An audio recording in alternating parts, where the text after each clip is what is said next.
ada panggilan teroris itu kan ketika ada aksi.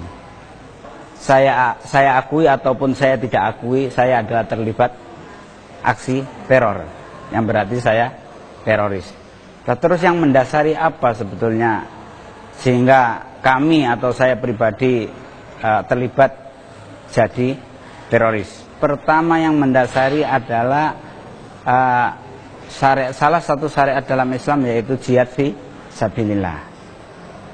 Jadi kenapa saya sampai akhirnya pergi ke Afghanistan, ikut belajar militer di sana, kemudian sampai bertahun-tahun, itu dasar utamanya adalah dasar jihad. Kita baru mendapatkan sebuah rilis survei. Survei itu menunjukkan bahwa sekitar 9% atau di bawah 10% orang yang simpatik atau mendukung ISIS. Selebihnya, artinya di atas 90% tidak mendukung ISIS atau teguh pada NKRI dan setia pada Pancasila. Angka di bawah 10% yang simpatik atau mendukung ISIS ini menurut Anda angka yang kecil dan tidak perlu dicemaskan, atau sesungguhnya justru memiliki potensi kerisauan yang luar biasa untuk Anda? Persentase itu tidak penting. Teroris atau orang yang punya pemahaman terorisme itu, sedikit atau banyak, itu mereka tetap akan terus melakukan gerakan dan menyebarkan pemahamannya. Anda sepakat nggak? Radikal dulu, teroris kemudian? Kalau istilah radikal, kemudian ekstremis, ekstrim, kemudian teroris itu tidak jauh beda. Hanya teroris ketika dia ini terlibat melakukan aksi radikal itu. Nah, kalau yang marak di Indonesia, yang juga saya terlibat di situ adalah aksi pengeboman di situ. Jadi sebetulnya tidak berbeda jauh. Makanya ketika ada yang masih meragukan bahwa tidak ada teroris, pemboman yang ada di Indonesia atau di beberapa daerah di Indonesia merupakan rekayasa, apakah ini sesungguhnya semakin melanggengkan upaya-upaya dan tindakan terorisme atau bagaimana? Kalau buat teroris itu adalah ruang, itu adalah angin, itu adalah kesempatan buat mereka dan mengembirakan mereka. Karena apa? Setiap nanti ada komentar terus itu misalkan, oh ini karena kedoliman polisi sehingga ada teroris seperti ini. Itu teroris kipas-kipas begini.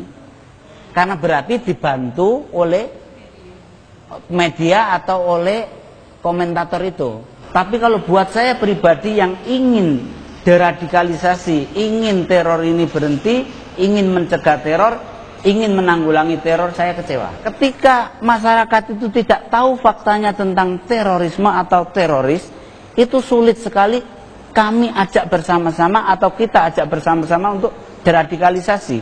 Wong faktanya saja nggak tahu, apalagi bagaimana bisa diajak untuk menanggulangi dan mencegah terorisme. Anda juga termasuk kecewa nggak kalau ada pernyataan elit politik yang mengatakan tidak ada radikalisme di Indonesia? Kecewa. Karena apa? Menanggulangi dan mencegah terorisme itu harus semua lapisan masyarakat terlibat. Itu. Tidak hanya saya sebagai mantan teroris yang tobat, tidak. Tidak cukup banyak organisasi kemasyarakatan seperti Muhammadiyah sama NU, tidak cukup. Semuanya harus terlibat. Bisakah kita memiliki satu kesamaan identifikasi ketika seorang ini sudah memiliki paham radikalisme dan kemudian bisa memiliki potensi bergabung atau ikut dalam kelompok-kelompok teror? Adakah satu identifikasi universal yang bisa kita pegang sebagai identifikasi? Begini, untuk membedakan itu, kalau namanya teroris itu bisa berpenampilan secara zahir atau fisik itu ganti-ganti. Mungkin hari ini bisa bersinggot, besok jenggotnya dicukur. Atau mungkin hari ini pakaian ala muslim, besok pakaian ala non-muslim atau ala barat, bisa saja. Yang membedakan, yang signifikan adalah ketidaksukaan mereka terhadap penguasa atau pemerintah yang tidak memberlakukan syariat Islam secara menyeluruh. Jadi ada paham universal seperti itu? Iya. Yang secara general, secara umum? Secara umum. Itu. Kemudian yang kedua yaitu pemikiran. Pemikirannya, pemahamannya adalah tentang jihad dalam arti perang. Itu yang tidak bisa yang tidak bisa disembunyikan dari ciri yang signifikan pada teroris. Pengalaman Anda dan tentu Anda juga cukup mengikuti apa yang terjadi belakangan ini gitu. Sebenarnya berapa lama sih yang dibutuhkan oleh remaja atau usia-usia muda lainnya menerima paham ini dan kemudian tergerak bergabung dengan kelompok teror? Jadi tidak lama. Tidak lama? Tidak lama. Kalau seperti saya ini memahamkan orang itu cukup hanya 2 jam saja. 2 jam Anda bisa mampu memprovokasi untuk bergabung dengan Anda? Memprovokasi sampai siap bunuh diri. 2 jam? Ya. Apa yang Anda katakan? Yang saya katakan adalah jihad, yaitu syariat jihad atau perintah Allah dalam bentuk jihad dalam artian perang, keutamaannya jihad, kemudian hasil atau apa istilahnya kesudahan daripada jihad itu sendiri yaitu mati syahid. Nah, tapi mohon maaf, sampai sekarang ini saya belum pernah merekrut orang kemudian saya suruh bunuh diri, belum pernah. Dan insya Allah nggak akan. Jadi jangan kita artikan itu membujuk seperti kita bujuk anak-anak pakai permen, bukan. Tetapi tadi kita sampaikan, karena apa? Orang yang ikut dalam jaringan ini, baik yang afiliasinya ke Al-Qaeda ataupun ke ISIS, itu mayoritas sudah punya basic. Basic apa itu? Basic tentang jihad. Nah, makanya kalau sampean ikuti kan yang bunuh diri kan ada juga yang dari pesantren atau mayoritas pengikutnya dari pesantren, kan punya basic. Basic tentang apa? Tentang masalah jihad. Ketika punya basic masalah jihad ini tinggal diarahkan. Itu. Jadi basic secara jihad yang dari Al-Quran sama Sunnah itu tinggal dipoles, dibelokkan. Contohnya, jihad itu sebetulnya di medan perang. Kita perang, ada musuh, tetapi dibelokkan. Ketika misalnya ada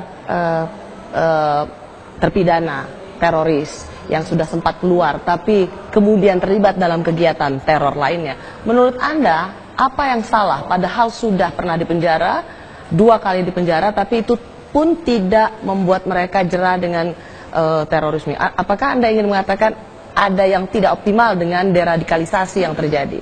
Banyak faktor. Kenapa orang yang sudah ditangkap masih belum sadar? Itu banyak faktor. Artinya diantaranya adalah faktor ketika di dalam penjara ini masih berhubungan sama kawan-kawannya yang sepemikiran. Kalau berhubungan dengan saya yang sudah menyadari kesalahan, sudah tobat dari aksi teror, itu insya Allah akan ikut saya. Anda cukup khawatir nggak bahwa ISIS bisa mendapat tempat di Indonesia? Kalau kekhawatiran ada, cuma kan begini, kalau saya nggak begitu khawatir, saya sudah jadi teroris, ISIS baru muncul kok. Tapi yang saya khawatirkan ini umat secara umum, terpengaruhnya umat untuk memiliki pemikiran ISIS ini.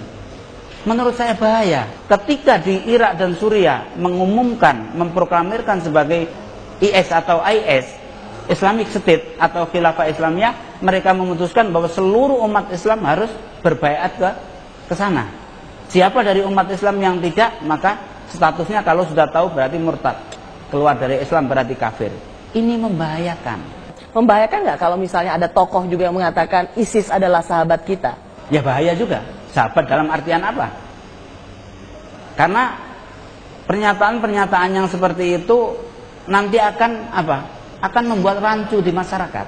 Menurut saya dalam masalah deradikalisasi itu masyarakat harus tahu secara fakta, secara faktual dan lain sebagainya. Jadi misalnya kalau kita lihat di sosial media gitu ada ceramah-ceramah yang membakar, yang dengan mudah mengkafir-kafirkan orang, sangat potensi, dan menurut saya harus ada hukum yang apa istilahnya, harus ada hukum yang menjerat itu. Karena apa? Seteroris apapun atau sekuat apapun orang itu mesti takut dengan hukum. Contohnya misalkan saya sekarang, saya ceramah misalkan, orang-orang kafir, ayo kita bunuh, nggak ada hukum, saya enak saja.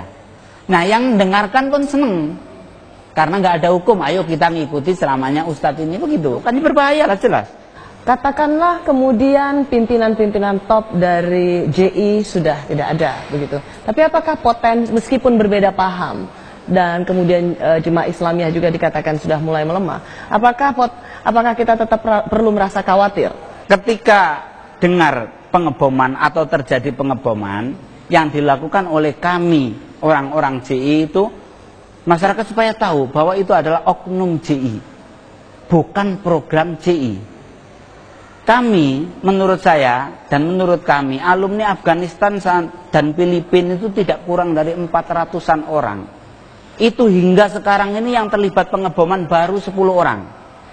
Yang 390 orang semuanya tidak setuju dengan aksi-aksi seperti itu. Berapa banyak sih sesungguhnya sel-sel yang bisa dibangun sebagai dari kelompok-kelompok yang bisa melakukan teror ini? Indonesia ini paling tidak ada 2 kiblat atau afiliasi. Yang satu afiliasinya ke Al-Qaeda, yang kedua afiliasinya ke ISIS. Nah, karena 2 afiliasi ini tentunya kalau pandangan saya sebagai yang pernah di dalamnya, tentunya banyak dan besar. Tetapi kalau dibandingkan dengan 170 juta umat Islam ya kecil. Atau 250 juta rakyat Indonesia ya kecil. Tetapi jangan sampai kita pernah meremehkan.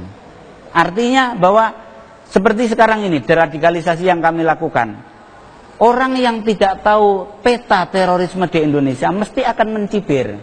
Apa yang dilakukan pemerintah nggak berhasil dalam deradikalisasi, itu orang yang nggak tahu peta terorisme di Indonesia. Kalau yang saya tahu, saya bersyukur. Karena apa? Teroris di Indonesia ini banyak yang paham, ya maksudnya paham teroris di Indonesia itu banyak. Tetapi kalau aksinya hanya seperti itu, bukan saya meremehkan nyawa seperti di Kampung Melayu itu, aksi apa? Makanya harus tetap kita syukuri dan kita harus tetap komitmen semuanya untuk melakukan pencegahan dan penanggulangan. Karena semuanya itu dimulai dari paham yang salah. Iya, itu. Makanya itu. Kenapa kok saya ngotot seperti ini, deradikalisasi? Karena apa? Saya sebagai orang Islam yang menjunjung tinggi jihad, yang menjunjung tinggi negara Islam, saya dirugikan. Kenapa dirugikan? Karena akhirnya umat ini, apalagi umat non-muslim, umat Islam saja fobi terhadap jihad. Benar gak? Kemudian fobi terhadap negara Islam. Karena apa? Disuguhkan jihad itu seperti itu. Sehingga akhirnya orang fobi. Padahal sebetulnya jihad itu tujuannya apa? Untuk menjaga nyawa orang sebetulnya. Jihad sendiri itu untuk menjaga nyawa orang supaya tidak sia-sia dimatikan oleh sesuatu kekuasaan atau kedoliman. Jadi saya merasa dirugikan. Kenapa saya ngotot deradikalisasi? Sampai saya dicibir oleh kawan-kawan. Kamu deradikalisasi berarti kamu ini dejihadisasi. Saya bantah, mau pakai nama apapun silakan. Yang jelas saya ingin mencegah supaya generasi ini tidak salah dalam melakukan jihad.